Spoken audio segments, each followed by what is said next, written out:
Mga estudyante ng Malda National High School nagtagisan ng galing sa iba't ibang larangan ng sports. Narito ang report.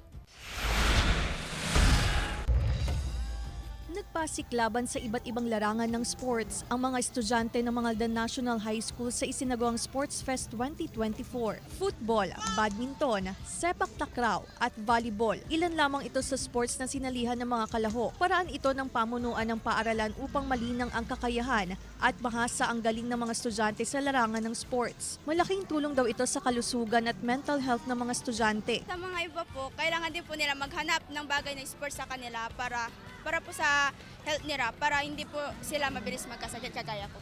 Marami po tayong makikilala mga bagong kaibigan, mga hindi pa natin nakikilala sa buong buhay natin, tsaka may experience po natin ito dahil part of a student po talaga itong sports na to. Ayon sa pamunuan ng paaralan, patuloy ang pagsasagawa nila ng sports development program para sa mga estudyanteng may malaking potensyal sa sports. Kumbaga ma-express ng mga bata yung kanilang sarili. Kasi kung papansin natin, isang way rin to para matulungan sila sa mental health nila.